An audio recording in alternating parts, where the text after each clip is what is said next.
तो बच्चों आज आज हम लोग चालू करेंगे अकाउंट्स का सबसे इंपॉर्टेंट चैप्टर। ठीक है, और ये चैप्टर होगा आपका, आप सुन रहे हो, समझ गए होंगे कौन सा चैप्टर स्टार्ट हो रहा है, फाइनल अकाउंट। फाइनल अकाउंट हम लोग जब बनाते हैं तो इसका बैलेंस शीट मिलाने का एक खतरा होता है कि भाई बैलेंस शीट इसका मिलेगा कि नहीं मिलेगा। अगर आप सब कुछ जान गए फाइनल अकाउंट कैसे करते हैं विथ एडजस्टमेंट, विदाउट एडजस्टमेंट वाला टॉपिक मैं नहीं बताता हूं, विथ एडजस्टमेंट आपको करना है, क्योंकि आपके फाइनल एग्जाम में विथ एडजस्टमेंट के ही क्वेश्चन आएंगे, एक विथ एडजस्टमेंट के क्वेश्चन आएंगे। तो विथ एडजस्टमेंट के क्वेश्चन करने के लिए मतलब आपको एक ट्रायल बैलेंस परोसा जाएगा। फाइनल अकाउंट के लिए आपके पास एक ट्रायल बैलेंस परोसा जाएगा और उस ट्रायल बैलेंस के नीचे कुछ एडजस्टमेंट्स होंगे और फिर आपको बनाने होंगे फाइनल अकाउंट। सबसे पहले आप एक काम करेंगे, फाइनल अकाउंट जब भी बनाएंगे आप लेफ्ट पेज से स्टार्ट करिए। जैसा जैसा मैं बोलते जा रहा हूं फॉर्मेट खींचने के लिए, लेफ्ट पेज से स्टार्ट करिए। कॉपी ऐसे होता है ना, ये लेफ्ट पेज से स्टार्ट करिए, इस पेज से स्टार्ट करिए और यहां पे खत्म करिए। कोशिश करिए कि आपका ये जो फाइनल अकाउंट है लेफ्ट पेज से स्टार्ट हो और राइट पेज पे खत्म हो जाए। ठीक है, इस तरह से आप फॉर्मेट समझिए। आप समझ जाइए कि ये मेरा स्क्रीन जो है ये लेफ्ट पेज है, यहां पर मैं फॉर्मेट बनाया trading and profit and loss का। आपको ये कॉलम बनाना होगा trading and profit and loss का।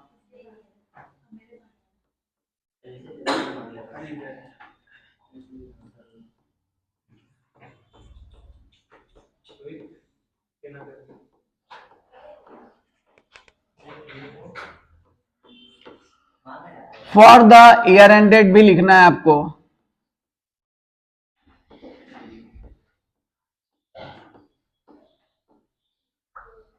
क्लोजिंग डेट दे देना है। Particulars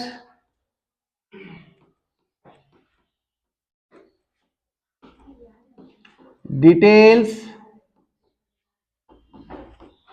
amount, particulars detail amount, साथ साथ पहले मेरे ये फॉर्मेट बना लीजिए। ये फुल पेज का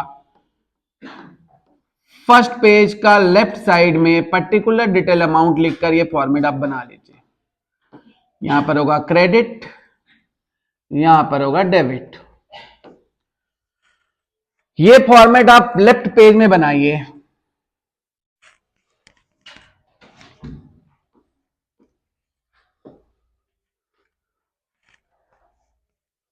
और फिर आप राइट पेज में बनाइए बैलेंस शीट का। यहां पे लिखेंगे हम लोग बैलेंस शीट,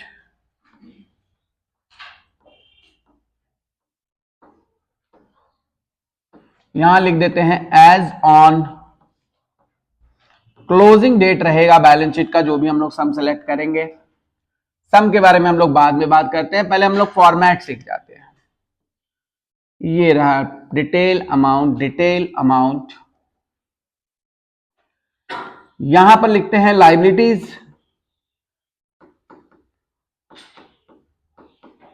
यहां लिखेंगे डिटेल्स, यहां लिख देंगे अमाउंट। यहां लिखेंगे एसेट्स, फिर होगा डिटेल्स और फिर होगा अमाउंट। डेबिट क्रेडिट यहां पर भूल से भी नहीं देना है, क्योंकि ये statement of assets and liabilities है, ये कोई अकाउंट नहीं है। अब ये बड़ा सम है जिसमें हम लोग फाइनल अकाउंट बना रहे हैं। यहां से शुरुआत होगा और बैलेंस शीट के टैली तक खत्म होगा। यहां पर आपको समझना है कि ट्रेडिंग अकाउंट क्या होता है, प्रॉफिट एंड लॉस अकाउंट, ये दोनों को मैं एक साथ कंबाइन कर दिया हूं। कोई लोग अलग अलग भी बनाते हैं तो आप वैसा भी कर सकते हैं। Trading and profit and loss account एक बनाया और दूसरा बनाया बैलेंस शीट। तो trading and profit and loss account में हम लोग पहले डिसाइड कर लेंगे कि ट्रेडिंग अकाउंट में क्या आता है और बैलेंस शीट में क्या आता है। पहले तो आपको यह बता दें कि यहां से एक पार्ट में अपने फुल पेज का लगभग 1/3 पोर्शन से थोड़ा ज्यादा, आप समझिए 40% of your page trading account लेगा, 60% ऑफ फॉर्मेट जो होगा वो प्रॉफिट एंड लॉस अकाउंट लेगा। मैं यहां पर एक निशान बना दिया, आप भी पेंसिल से हल्का सा एक निशान बना दीजिए, सिर्फ आप ही को पता चले, आपके एग्जामिनर उनको ना देख पाए, मतलब जो भी चेक कर रहे हैं वो ना देख पाए। देख भी लेंगे तो कुछ नहीं कर पाएंगे। यहां पर हो गया ट्रेडिंग अकाउंट और उसके नीचे बनाना है बैलेंस शीट। अभी आप समझ जाइए ट्रेडिंग अकाउंट में क्या आता है। ट्रेडिंग अकाउंट का मतलब, ये ट्रेडिंग अकाउंट में आता है फैक्ट्री से रिलेटेड सारे खर्चे, परचेजेस से रिलेटेड सारे खर्चे, ठीक है। परचेजेस से रिलेटेड सारे खर्चे क्या हो सकते हैं भाई? फैक्ट्री से रिलेटेड सारे खर्चे, मैन्युफैक्चरिंग से रिलेटेड सारे खर्चे और परचेजेस से रिलेटेड सारे खर्चे। देखिए बिजनेस का दो नेचर होता है, एक तो ट्रेडिंग बिजनेस होता है, एक मैन्युफैक्चरिंग बिजनेस होता है। जो ट्रेडिंग बिजनेस होता है वो सामान खरीद के बेच देता है और जो मैन्युफैक्चरिंग बिजनेस होता है वो सामान बनाकर बेचता है। तो अगर वो सामान बना रहा है तो बनाने का जो भी खर्चा है यहां पर हम लोग ऐड करेंगे, इसको हम लोग कहते हैं डायरेक्ट एक्सपेंसेस। कौन से खर्चे? Direct expenses. डायरेक्ट एक्सपेंस में क्या क्या आ जाता है तो लिख लीजिएगा। डायरेक्ट एक्सपेंसेस में आ जाता है purchases, carriage inward, wages, freight, import duty, सामान मंगवाकर बनाकर, मैन्युफैक्चरिंग एक्सपेंसेस, फैक्ट्री के खर्चे, फैक्ट्री के रेंट, फैक्ट्री के wages, fuel, power, gas etcetera. समझ गए? सामान को बनाने का या सामान को खरीदने का सारा खर्चा जो होगा वो ट्रेडिंग के डेबिट में आएगा, जिसको हम लोग डायरेक्ट एक्सपेंसेस कहते हैं। क्रेडिट में आता है डायरेक्ट इनकम। क्रेडिट में क्या आता है? Direct income. क्रेडिट में आता है क्या? Direct income. कहने का मतलब क्या हुआ? वो डायरेक्ट इनकम जो हमारे जिस चीज में हम काम करते हैं, मतलब आपका जो ऑपरेशनल एक्टिविटीज है। अगर आप फर्नीचर बेच रहे हो तो फर्नीचर को बेच करके ही डायरेक्ट इनकम होगा। अगर आप फर्नीचर बेच रहे हो तो फर्नीचर ही बेचोगे ना। अगर आप गाड़ी बेच रहे हो तो गाड़ी बेचोगे, अगर आप मूड़ी बेच रहे हो तो मूड़ी बेचोगे, फुचका है तो फुचका बेचोगे। ये सब आपके डायरेक्ट इनकम होंगे। मतलब कपड़ा है तो कपड़ा बेचोगे। तो जो चीज बेचकर हम पैसा अर्न कर रहे हैं वो मेरा डायरेक्ट इनकम है, इसको हम लोग रेवेन्यू फ्रॉम ऑपरेशन कहते हैं। तो यहां पर आता है सेल्स। एक ही इनकम जो है जो हमारा डायरेक्ट इनकम होता है और वो क्या होता है? सेल। इसके अलावा आपको यहां पर कोई ऐसा रीजन जिससे स्टॉक कम हो जाए तो वो बाई साइड में लिखना होता है। तो यहां से यहां तक का जो पोर्शन हो गया वो क्या हो गया आपका? ये हो गया ट्रेडिंग अकाउंट। ठीक है, वो गेट बंद करके हो तो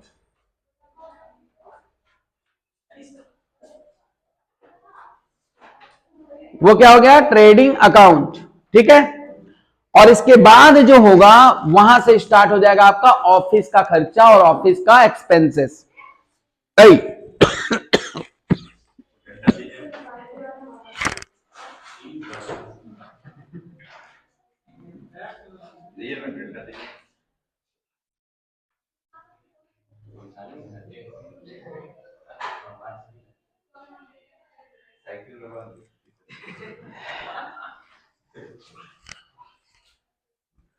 चलिए, तो डायरेक्ट एक्सपेंसेस के बारे में हम समझ गए। ट्रेडिंग में क्या आता है हम समझ गए। ट्रेडिंग में परचेज से रिलेटेड खर्चा और मैन्युफैक्चरिंग से रिलेटेड सारे खर्चे आते हैं।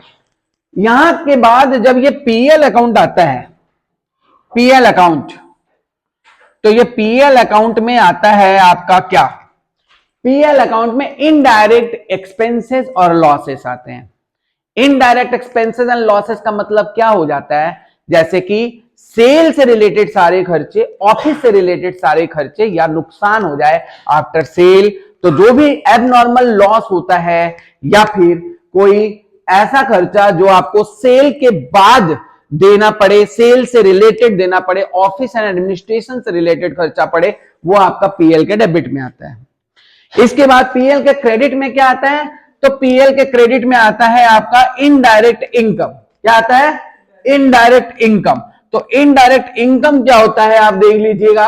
इनडायरेक्ट इनकम का मतलब होता है ऐसे इनकम जो साइड आप बिजनेस के जो मेन काम है उसको छोड़कर किसी दूसरे सोर्स से कमा रहे हैं, तो उसको क्या कहते हैं हम लोग? इनडायरेक्ट इनकम कहते हैं।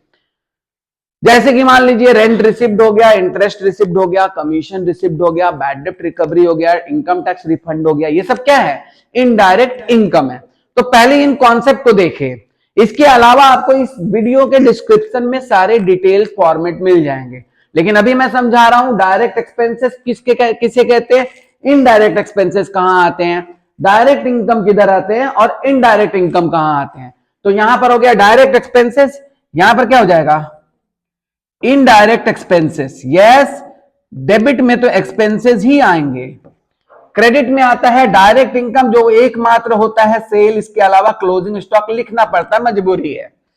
डायरेक्ट इनकम, ये डायरेक्ट इनकम है। और क्रेडिट में क्या आ जाता है? Indirect income. क्रेडिट में क्या आ जाता है? Indirect income. इनडायरेक्ट इनकम जैसे मतलब रेंट रिसिप्ट हो गया, कमीशन रिसिप्ट हो गया, इंटरेस्ट रिसिप्ट हो गया, बैड डेब्ट रिकवरी हो गया, ये सब चीजें इनडायरेक्ट इनकम है। तो ये हम लोग समझ गए। अब हम लोग सुनेंगे लाइबिलिटीज में। लाइबिलिटीज के मतलब होता है कर्ज, ऑब्लिगेशन टू पे समथिंग इन फ्यूचर, जिनको आपको पेमेंट करना पड़ेगा। आपके ऊपर एक भार है कि आप उसको पेमेंट करेंगे, और ये भार बिजनेस के ऊपर है। किसके ऊपर है? भार। देखो दुबे हंसने लगा, जहां भार बोलते हैं तो उसको आप मेरा फीस याद आ जाता है और हंसता है। चलो उसका तो भार ही नहीं है, वो तो हंस के चला जाता है। लाइबिलिटीज और इधर आता है एसेट्स। तो लाइबिलिटीज के साइड में मतलब हो गया बिजनेस के ऊपर जो भार है, कैपिटल बिजनेस का भार है, प्रॉफिट भी आपका कैपिटल लाइबिलिटीज ही हो जाता है, क्योंकि वो मालिक को चुकाना होता है एज अ सेपरेट एंटिटी के तौर पे। तो ये सब चीजें हम लोग यहां पे क्या करेंगे? लाइबिलिटीज में लिखेंगे, जैसे कि आउटस्टैंडिंग एक्सपेंसेस, क्रेडिटर्स। ये क्रेडिटर्स वो लोग होते हैं जिनका पेमेंट हम करते हैं।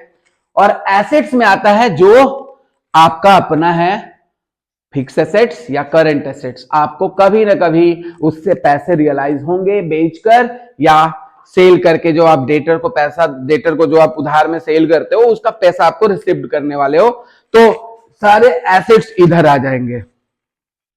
ठीक है, तो ये तो रहा एक छोटा सा डिस्क्रिप्शन। अब आपके सामने एक वीडियो, अब आपके सामने एक क्वेश्चन आ रहा होगा। इस क्वेश्चन को मैं कैसे सॉल्व करता हूं ये मैं आपको बताऊं। जैसे जैसे मैंने बोला कि कहां पे डायरेक्ट इनकम आएगा, कहां पे डायरेक्ट एक्सपेंसेस आएगा, और कहां पे इनडायरेक्ट एक्सपेंसेस और इनडायरेक्ट इनकम्स आएंगे, कहां पर लाइबिलिटीज होगा और कहां पे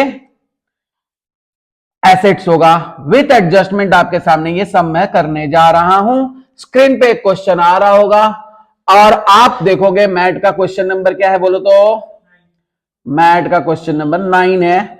चलिए सारे स्माइलीज हम हटा दिए एक बार, और अब हम लोग स्माइली में बात नहीं करेंगे, रियलिटी में बात करेंगे, दुखी में। दुबे दुखी। चलिए, हर क्लास में एक दुबे है मेरा, बहुत तंग करता है। बोलिए सबसे पहले क्या है? स्क्रीन में सन्ड्री डेटर है। सबसे पहले सन्ड्री डेटर है। अब बताइए डेटर क्या होता है? सबका मतलब आप समझ जाएंगे। डेटर मतलब क्या हुआ? डेटर का मतलब जिनसे हमें फ्यूचर में पैसे रिसीव होने वाले हैं। तो सन्ड्री डेटर मतलब फ्यूचर में, मतलब विद इन 1 ईयर हमें उनसे पैसे मिलते हैं। तो वो कौन से है? ये मेरे तो एसेट्स हो गए ना, जिनको मैं उधार में माल बेचा हूं, उनसे मेरे को फ्यूचर में पैसे मिलेंगे, तो ये मेरे एसेट्स हुए। अच्छा, एसेट्स के भी 2 नेचर होते हैं। एक होता है फिक्स एसेट्स जो सालों साल तक आपके पास रहेगा, और एक होता है करंट एसेट्स जो 1 साल के अंदर बदलता रहता है, कभी बढ़ जाएगा कभी घट जाएगा, तो वो करंट एसेट्स होता है। अभी बताइए डेटर हमारे कौन सा एसेट्स हुए? करंट एसेट्स हुए। अभी देखो एसेट्स में भी हम लोग 2 तरीके का यहां पे ये करेंगे। एसेट्स में यहां पर ऊपर के तरफ में फिक्स एसेट्स लिखेंगे, ऐसा कोई नियम नहीं है लेकिन आप लोग फॉलो करिएगा इस चीज को, और बीच से डेटर लिख के नीचे के, उसके नीचे जो भी लिखना है वो करंट एसेट्स लिखोगे। तो जैसे मैं मान लूं सन्ड्री डेटर करंट एसेट्स है, और मैं मान लूं कि यहां तक सारे फिक्स एसेट्स आ जाएंगे, तो मैं यहां पे लिख रहा हूं सन्ड्री डेटर्स। पहले हम लोग फील्डिंग सजा लेंगे, जो चीज जहां जाएगा। डेटर्स देख रहे हो तो सन्ड्री डेटर्स कितना रुपया है? 5 लाख। अब तुरंत एक बार नीचे एडजस्टमेंट में नजर दौड़ाएंगे, देखेंगे डेटर के नीचे तो आपको हर सवाल में एडजस्टमेंट मिलने वाला है। बैड डेब्ट करके या फिर प्रोविजन फॉर बैड डेट करके, या फिर कोई ना कोई एडजस्टमेंट आपको जरूर मिलने वाला है डेटर्स में। तो देखोगे डेटर्स में यहाँ पे एडजस्टमेंट है, 2 एडजस्टमेंट है। तो डेटर का अमाउंट को कहां लिखना चाहिए, डिटेल में कि अमाउंट में? डिटेल में लिखना चाहिए। कितना रुपया? 5 लाख रुपया डिटेल में लिखेंगे, क्योंकि भैया इसमें काम बाकी है, इसे बाहर करेंगे, बाद में करेंगे बाहर। नेक्स्ट क्या है? क्रेडिटर्स। क्रेडिटर्स जस्ट इसका पड़ोसी है, ये मेरा लाइबिलिटीज है। जब ये पैसा देता है तो ये हमसे पैसा लेता है, ये हमसे पैसे लेते हैं। जनरली इनको देख के डर लगता है कि भैया हमको इनको पेमेंट करना है, ठीक है ना, तो ये हम पे पेमेंट करेंगे, तो पैसा ये देंगे और लेंगे कौन? क्रेडिटर्स लेंगे। नीचे एक बार देखिएगा एडजस्टमेंट है क्या, कुछ क्रेडिटर्स से रिलेटेड, क्रेडिट परचेज बस नॉट रिकॉर्डेड, ऐसा कुछ नहीं है। चलिए ठीक है, कितना रुपया है? 2 लाख रुपया का क्रेडिटर है। चलिए, डेटर 5 लाख का, क्रेडिटर 2 लाख का, व्यवसायी बहुत अच्छा है, ठीक है ना। लेने वाला पैसा इसका ज्यादा है और देने वाला पैसा कम है उसका, तो इसका एक तरह से देखा जाए तो ये करंट रेशियो अच्छा लग रहा है, ठीक है ना। चलिए आगे पढ़ते हैं। इसके बाद क्या है? वेजेस कौन सा खर्चा है भाई? फैक्ट्री में जो खर्चा हम लोग मजदूर को देते हैं उसको वेजेस कहते हैं। फैक्ट्री में जो पैसा हम लोग देते हैं, तो फैक्ट्री के सारे खर्चा को हम लोग क्या लिखे थे? ट्रेडिंग के डेबिट में लिखेंगे। अच्छा, ट्रेडिंग के डेबिट में भी इसका एक जगह है, टू ओपनिंग स्टॉक और परचेजेस के बाद लिखते हैं। हमारे उम्मीद से यहां पर ओपनिंग स्टॉक और परचेजेस आ जाएगा। मैं यहां पे लिख देता हूं टू वेजेस, एक बार अंदाजे से टू वेजेस लिख दिया यहां पर। नीचे देख लेंगे कोई एडजस्टमेंट है क्या वेजेस पर? कोई एडजस्टमेंट है क्या? नहीं है, तो बाहर रुपया कितना जाएगा? 1 लाख रुपया आपका हो गया वेजेस का रुपया, 1 लाख रुपया वेजेस हो गया, बाहर चला गया। नेक्स्ट बताइए, कैरेज आउटवर्ड। देखिए, माल को जब लेकर हम गोडाउन में आते हैं या फिर अपने दुकान में लेकर आते हैं तो वो कैरेज इनवर्ड है, वो आपका डायरेक्ट एक्सपेंसेस है। लेकिन कैरेज इनवर्ड हो, कैरेज आउटवर्ड वो होता है जो आप कस्टमर के घर तक माल पहुंचाने का जो खर्चा देते हो, वो आपका इनडायरेक्ट एक्सपेंसेस है। आफ्टर सेल कोई भी खर्चा हुआ, कौन सा खर्चा हुआ? इनडायरेक्ट एक्सपेंसेस हुआ। तो कैरेज आउटवर्ड का जगह, ये जो लाइन बनाए थे ना, उसके नीचे भी एक लाइन का जगह छोड़ के लिखेंगे टू कैरेज आउटवर्ड। कितना है? 1,10,000। अमाउंट कुछ बहुत बड़ा बड़ा नहीं है, बड़ा व्यापारी लग रहा है। नेक्स्ट क्या है? Carriage inward. कैरेज इनवर्ड का मतलब हो गया वो आपका डायरेक्ट खर्चा है, ऊपर हम लोग वेजेस के नीचे लिख देंगे या वेजेस के आसपास लिख देंगे टू कैरेज इनवर्ड। कितना है? 50,000 है। चलिए 50,000 हम यहां पे लिख दिए। नेक्स्ट क्या है? कौन सा एक्सपेंसेस? जनरल एक्सपेंसेस आपका पीएल का खर्चा है, जनरली जो खर्चा हुआ है जनरल एक्सपेंसेस कितना है? 70,000। नेक्स्ट क्या है? Cash discount. अमाउंट कहां, डेबिट में लिखा है कि क्रेडिट में लिखा है? डेबिट में लिखा है तो डिस्काउंट लिख देंगे, वो डिस्काउंट अलाउड है। क्रेडिट में लिखा है तो क्रेडिट में लिख देंगे, तो ये डिस्काउंट है। जहां पे लिखा हुआ है, डेबिट में लिखा हुआ है तो डेबिट में लिख देंगे, क्रेडिट में लिखा हुआ है तो क्रेडिट में लिख देंगे, वो डिस्काउंट रिसीव्ड हो जाएगा। क्रेडिट मतलब पीएल का क्रेडिट में। कितना है? नेक्स्ट बोलिए। Bad debt. भैया मेरा नुकसान हो गया। बैड डेट मतलब हमारा नुकसान हो गया, हमारा इनडायरेक्ट लॉस हो गया, सेल के बाद ही होता है ये। बैड डेट कितना रुपया है? कहां लिखेंगे? क्यों लिखेंगे? क्योंकि नीचे डेटर फर्दर बैड डेट हुआ है, यही है ना। नेक्स्ट बताइए। नीचे के एडजस्टमेंट को देख देख कर फूक फूक के कदम रखेंगे। अब आप कहेंगे सर हमको कैसे पता कि किसमें एडजस्टमेंट रहेगा किसमें नहीं रहेगा? आप नीचे के एडजस्टमेंट को देखकर चेक कर लीजिएगा किसमें एडजस्टमेंट है किसमें एडजस्टमेंट नहीं है, तब आपको समझ में आएगा। एक आध बार जब आप फील्डिंग से डालोगे कौन सा चीज कहां जाता है, इसके बाद आपको फाइनल अकाउंट में कभी दिक्कत नहीं आने वाला है। हाँ, हो सकता है कभी एक आध एडजस्टमेंट हमसे पूछा जाए, पूछ लीजिएगा, ठीक है। नेक्स्ट क्या है? Motor car. भैया मेरा क्या होता है? एसेट्स होता है, फिक्स एसेट्स होता है, क्योंकि मोटर कार जो है वो रहने से तो हम बहुत खुश है भाई, मेरा मोटर कार है। और ये से कितना रुपया है? 2,40,000। अंदर वाले कॉलम में लिखेंगे कोई नीचे एडजस्टमेंट दिया हुआ होगा, नीचे एडजस्टमेंट दिया होगा। ये मैं इसलिए बोल रहा हूं क्योंकि मेरे को काफी सम का एक्सपीरियंस है, मुझे पता है कि इसमें एडजस्टमेंट ज्यादातर रहता है, किसमें कम रहता है। जब आप भी काफी ज्यादा सम बना लोगे तो आपको भी एक्सपीरियंस हो जाएगा कि किसमें प्राय एडजस्टमेंट मिलेंगे। नेक्स्ट क्या है? प्रिंटिंग एंड स्टेशनरी को हम लोग ऑफिस के खर्चा में इंक्लूड करते हैं, लेकिन जिसको आप डिटेल में लिखे हो ना उसके नीचे एक लाइन का जगह छोड़कर लिखेंगे प्रिंटिंग एंड स्टेशनरी। कितना है? 70,000 बाहर फेंक देंगे। नेक्स्ट, फर्नीचर एंड फिटिंग तो हमारा फिक्स एसेट्स लग रहा है, नीचे इसमें भी एडजस्टमेंट होगा, एक बार चेक कर लेंगे। कितना रुपया है? 1,10,000 अंदर वाले कॉलम में लिख देंगे। नेक्स्ट क्या है? एडवर्टीजमेंट मेरा सेल से रिलेटेड खर्चा है, इसीलिए इसीलिए इसीलिए ये हमारा इनडायरेक्ट एक्सपेंसेस हुआ। इनडायरेक्ट एक्सपेंसेस हुआ मतलब क्या हो गया? ये एडवर्टीजमेंट मेरा पीएल के डेबिट में जाएगा। कितना रुपया है? 45,000। नेक्स्ट, इंश्योरेंस भी हमारा ऑफिस का रिलेटेड खर्चा है, इसमें एडजस्टमेंट है, बाहर फेंक दीजिए। कितना रुपया? ये भी 45 है, ये भी 45 है। नेक्स्ट क्या है? मोटर कार का एक्सपेंसेस। मोटर कार का एक्सपेंसेस ये हम लोग यहां पे लिख देंगे, मोटर कार का एक्सपेंसेस, मोटर कार एक्सपेंसेस। नीचे एक एडजस्टमेंट होगा कि कुछ मोटर पार्ट वो पर्सनल यूज के लिए कर रहा है, इसका मतलब मोटर कार एक्सपेंसेस भी पर्सनल यूज के लिए होगा। कितना था मोटर कार एक्सपेंसेस? 40,000। क्या हो गया? टेढ़ा हो गया? क्या टेढ़ा हो गया? ठीक तो है। अरे तो हमारे पास एक पेज है, समझते रहिए। ये ऊपर है ना, ऊपर ट्रेडिंग जाएंगे, यहाँ पे पीएल है, एक बड़ा सा फाइनल अकाउंट, एक छोटा सा स्क्रीन मोबाइल का, उसमें कैसे डालेंगे? अब हो जाता है, थोड़ा थोड़ा चलते चलते नहीं हो जाता है।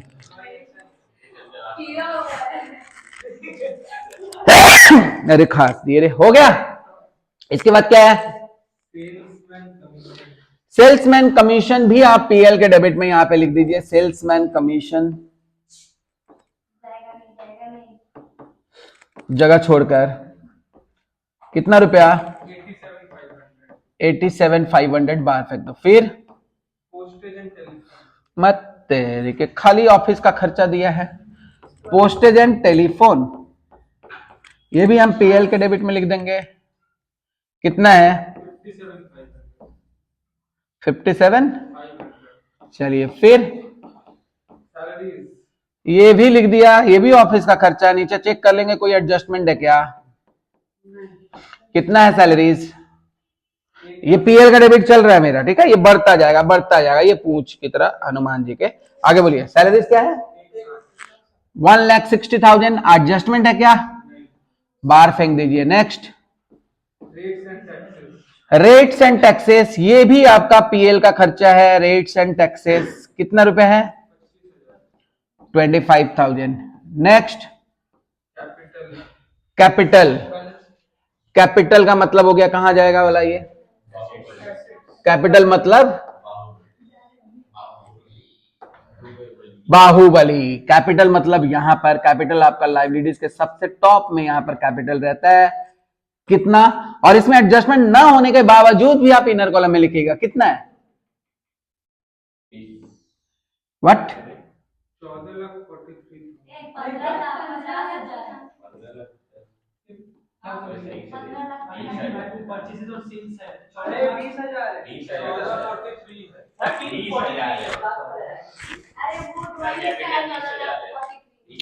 बक बेवकूफ। अच्छा लिखा हुआ है ड्रॉइंग्स एंड कैपिटल लिखा हुआ है, कैपिटल एंड ड्रॉइंग्स लिखा हुआ है। तो आपके सद्बुद्धि पे डिपेंड करता है कि कहां कैपिटल होता है और कहां ड्रॉइंग्स होता है। जब आप ट्रायल बैलेंस किए होगे तो आप देखे होगे कैपिटल हमेशा क्रेडिट में लिखते हैं, तो आप समझ गए होगे कि क्रेडिट वाला जो पार्ट है वो कैपिटल है, वो कितना है? कितना है? 14 लाख। बातचीत नहीं, बातचीत नहीं। 14 लाख कितना है? 43। और ठीक इसके नीचे कटप्पा रहता है। लेस करेंगे ड्राइंग्स बेटा, लेस करेंगे ड्राइंग्स। कटप्पा मतलब आपका कैपिटल को कम करने वाला, और कैपिटल को कम करने वाला सिर्फ होता है, माइनस किया जाता है ड्राइंग से। 20,000 रुपया माइनस हो गया। Next, purchases and sales. Purchases जो है वो आपका यहां पर पीएल के डेबिट में नहीं, ट्रेडिंग के डेबिट में यहां पर टू परचेजेज लिखा, टू परचेजेज लिखेंगे ऊपर। परचेजेस कहीं चेक कर लीजिए, आउटवर्ड रिटर्न वगैरह नहीं है ना?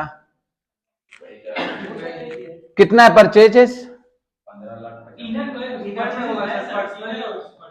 15,50,000 अंदर वाले कॉलम में लिख देंगे। और बाई सेल्स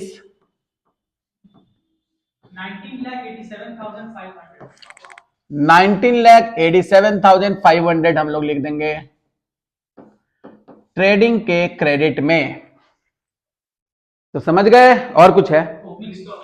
ओपनिंग स्टॉक का जगह यहां पर रहता है ट्रेडिंग के सबसे ऊपर, टू ओपनिंग स्टॉक कितना है? 2,50,000। फिर कैश एंड बैंक हमारा एसेट्स है, कैश एंड बैंक हमारा एसेट्स है, और वो भी करंट एसेट्स है। आज है, कल कुछ और रहेगा, परसों कुछ और रहेगा। कैश एंड बैंक कितना है? बाहर वाले कॉलम में लिख देंगे 60,000। कैश इन हैंड भी हमारा एसेट्स ही है, चाहे वो 1 रुपया क्यों ना हो। कैश इन हैंड भी हमारा एसेट्स है। कितना है? 10,500। नेक्स्ट, फाइनली हम लोग फील्डिंग सजा दिए। ठीक है,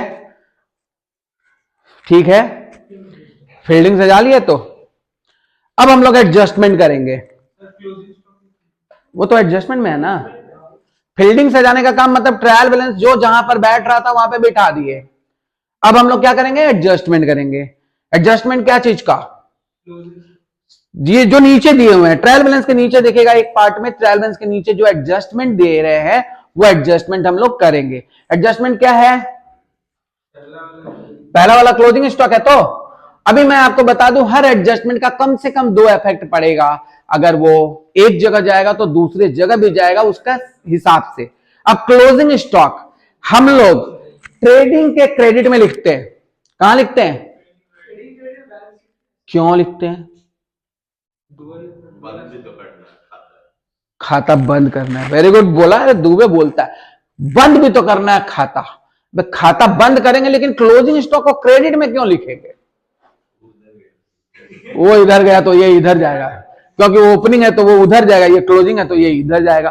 भाई देखिए एक बार, क्लोजिंग स्टॉक आपका इनकम नहीं होता है, नहीं होता है ना, फिर भी हम लोग इसको ट्रेडिंग के क्रेडिट में लिखते हैं। कारण क्या है? आप जब तक अपने पूरे स्टॉक का डिटेल क्रेडिट में नहीं दिखाओगे तो आपको जो भी डेबिट में है वो तो ओपनिंग स्टॉक और परचेजेज है। तो जब भी आप अपने क्लोजिंग स्टॉक का डिटेल क्रेडिट में नहीं दिखाओगे, आपको जो प्रॉफिट मिलेगा वो पूरा नहीं मिलेगा। क्योंकि क्लोजिंग स्टॉक जो नहीं बिका, कम से कम उसको उस वैल्यू में ही रखना है जिस वैल्यू में आपने खरीदा था। तो उस वैल्यू में आप रखेंगे तभी जाकर आपको एग्जैक्टली प्रॉफिट पता चलेगा। मैचिंग करते हैं। क्या करते हैं? मैचिंग करते हैं। आप कितना खरीदे थे और कितना बेचे हो, वो सब तब ना आपको बराबर का कंपैरिजन होगा। आप खरीदे थे 200 और बेचे हो 150, तो 150 से 200 का कंपैरिजन कैसे कर सकते हो जब तक आप 50 का दाम नहीं लिखोगे। इसीलिए इधर भी 200 स्टॉक होना चाहिए, इधर भी 200 स्टॉक होना चाहिए यूनिट्स के हिसाब से। क्या सस्पेंस? पक बेवकूफ मैं इसको सस्पेंस, इसमें क्या सस्पेंस हुआ? अगर तुम यहां पर सेल नहीं लिखोगे, क्लोजिंग स्टॉक लिखोगे नहीं, तो सस्पेंस क्या है? नहीं, आपका आंसर ही नहीं आएगा। क्लोजिंग स्टॉक कितना है? 7 लाख। अब इसका दूसरा इफेक्ट होगा कि भाई क्लोजिंग में स्टॉक बचा हुआ तो मेरा एसेट्स है कि नहीं है? तो हम एसेट्स में लिख देंगे क्लोजिंग स्टॉक कितना है?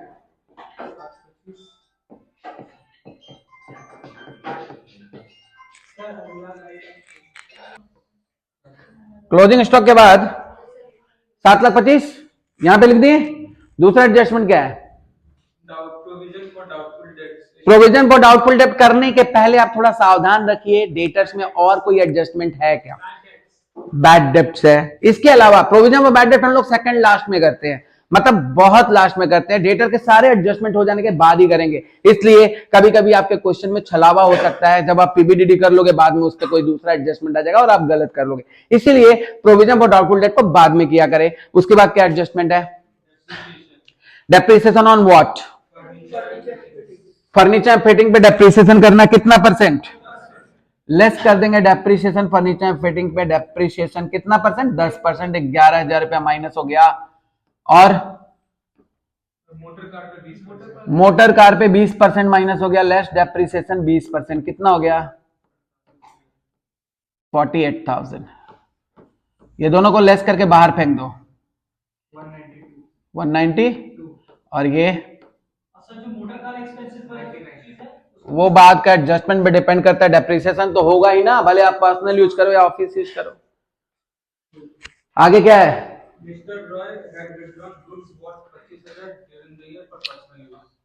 अच्छा एक मिनट, ये डेप्रिसिएशन का पहला एडजस्टमेंट हुआ ना, जब तक आप दूसरा एडजस्टमेंट ना कर ले आगे ना जाए। यहां पर हम डेप्रिसिएशन लिखेंगे टू डेप्रिसिएशन, पीएल के डेबिट में to depreciation on motor car लिख दो। कितना था? 48,000 को अंदर वाले कॉलम में लिखना, क्योंकि इसमें पर्सनल यूज कुछ किया है मोटर कार का। फिर क्या है? फर्नीचर एंड फिटिंग पे depreciation on furniture and fitting, एक लाइन का जगह छोड़कर फर्नीचर एंड फिटिंग कितना है? 11,000 बाहर वाले कॉलम में फेंक दो, क्योंकि इसमें कोई मतलब नहीं है। मोटर कार का पर्सनल यूज किया है, इसलिए उसका डेप्रिसिएशन पे भी पर्सनल यूज लगेगा, मतलब पर्सनल यूज चार्ज किया जाएगा, है ना। उस पे भी ड्राइंग है और मोटर कार एक्सपेंसेस पे भी ड्राइंग है। इसके बाद क्या एडजस्टमेंट है?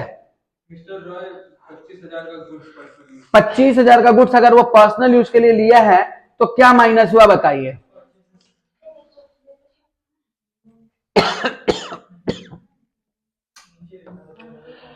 25,000 का गुड्स अगर वो पर्सनल यूज के लिए लिया है तो परचेजेस से करेंगे एडजस्टमेंट लेस ड्राइंग्स। कितना का ड्राइंग्स किया? 25,000। ड्राइंग्स माइनस करने के बाद कैपिटल से इसका दूसरा एडजस्टमेंट होगा, ये कटप्पा और थोड़ा बढ़ जाएगा, लेस ड्राइंग्स ऑफ गुड्स। कितना का गुड्स हुआ? 25,000। नेक्स्ट एडजस्टमेंट, हाँ बैड डेप्ट हुआ 25,000, डेटर से लेस करेंगे, लेस बैड डेप्ट कितना का? 25,000 लेस करके अंदर में लिखेंगे 4,75,000। और इसका दूसरा एडजस्टमेंट जो होगा वो पीएल के डेबिट में तुम बैड डेप्ट लिखे थे ना, वहीं पर ऐड कर देंगे फर्दर।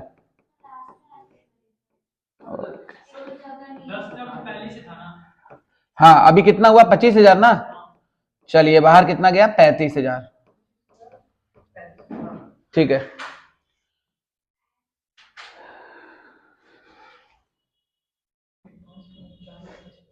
देख लिए। तो हमने कहां से लेस किया? पहले डेटर से लेस किया और दूसरा क्या किया? पीएल के डेबिट में लिख दिया। इसके बाद क्या है? 1/4 of motor car expenses and depreciation on motor cars should be charged to Mr. Roy's personal. Okay okay okay, motor car का 1/4 पोर्शन जो है ना, वो मिस्टर रॉय जो मालिक है बिजनेस का, वो अपने पर्सनल यूज के लिए यूज करता है मोटर कार। तो मोटर कार का जो डेप्रिसिएशन हुआ, मोटर कार का जो डेप्रिसिएशन हुआ, ठीक है ना, मोटर कार का जो डेप्रिसिएशन हुआ उसको पहले यहां से लेस करेंगे, लेस पर्सनल यूज ड्राइंग्स बोलकर। कितना का ड्राइंग्स हुआ? 10,000 रुपया। मोटर कार एक्सपेंसेस में 10,000 लेस करेंगे, 1/4, 40,000 का 1/4, 10,000 हुआ। बाहर कितना चला गया? और साथ ही साथ डेप्रिसिएशन भी पर्सनल यूज के लिए होगा, जो हम लोग डेप्रिसिएशन किए थे इसमें भी क्या करेंगे? Less personal use. कितना? इसका 1/4। 12,000 बाहर कितना चला जाएगा? तो आप देख रहे हो यहाँ पे पर्सनल यूज के लिए दो अमाउंट हो गया, एक तो ये 10,000 जो मोटर कार एक्सपेंसेस का था, एक तो ये 10,000 जो मोटर कार एक्सपेंसेस का था, और एक ये 12,000 जो मोटर कार का डेप्रिसिएशन का था। 1/4 वो पर्सनल यूज के लिए करता है, तो मोटर कार एक्सपेंसेस भी तो 1/4 होना चाहिए, 1/4 माइनस करके होना चाहिए ना बिजनेस का। हम लोग तो बिजनेस का ही खर्चा दिखाएंगे ना, उसका घर का खर्चा क्यों दिखाएंगे? तो और किसका करेंगे बोलो? मोटर कार का। तो ये 48,000 का 1/4 किए हैं। जिसका जिसका खर्चा है मोटर कार का, वो सब डेप्रिसिएशन हो या मोटर कार एक्सपेंसेस हो, सबका 1/4 कर देंगे। और उसको दोनों मिलाकर 12,000 और 10,000 कितना ड्राइंग हुआ? एक बार और ड्राइंग कर लेंगे। Less personal use of car, personal use of car दोनों मिलाकर कितना हो गया? 22,000। नेक्स्ट कुछ है? सारे एडजस्टमेंट हो गए। पीबीडीडी आप करेंगे लास्ट में। लेस पीबीडीडी, पीबीडीडी 5% बोलो। 4,75,000 का 5%,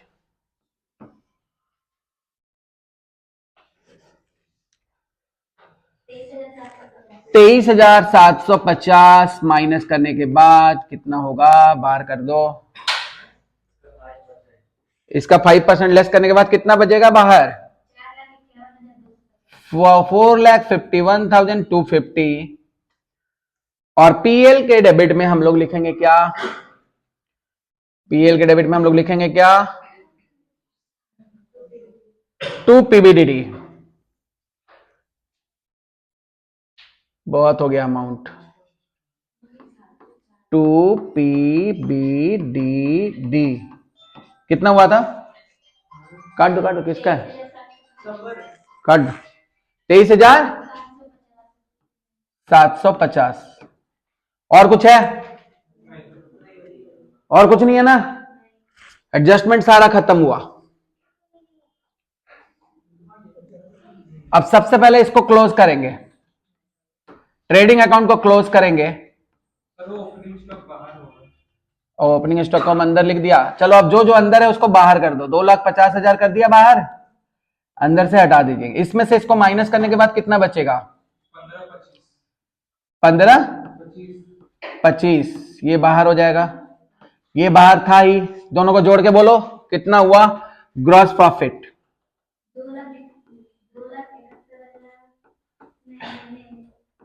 नहीं नहीं नहीं नहीं, 2,71,000 नहीं नहीं नहीं नहीं, 27,12,500। अच्छा, 27,12,500। अब किसका बजा रे? 27,12,500 में से माइनस कर देंगे इन दोनों को। नहीं, ये टोटल 27 लाख इधर बोली ना। अब माइनस करने के बाद कितना बचेगा? 8,77,500। ब्रैकेट में लिख देंगे ट्रांसफर टू पीएल। पीएल में ट्रांसफर हो गया। अब पीएल में क्या लिखेंगे? By gross profit BD. BD मतलब ब्रॉट डाउन। कितना आया ग्रॉस प्रॉफिट? 8,77,500। अब इन सब अमाउंट को जोड़ के एकदम यहां देखो कहां गया रे बाबा। पीएल अकाउंट कुछ ज्यादा ही लंबा हो गया ना, बचपच हो गया होगा। चलिए पीएल अकाउंट का क्रेडिट में उतना ही होगा क्योंकि और तो कोई अमाउंट था नहीं पीएल में। 8 लाख कितना बोले थे? 77,500। उसको हम लोग यहां डेबिट में भी लिख देंगे। 8,77,500 लिख देंगे ना। इसमें से डेबिट के सब आइटम माइनस करिए जितने थे। ये लाइन के नीचे, ये लाइन के नीचे जितने भी थे, ये सब चीजें सारा अमाउंट माइनस करेंगे। माइनस करने के बाद आपको मिलेगा टू नेट प्रॉफिट। क्यों लॉस हो रहा है?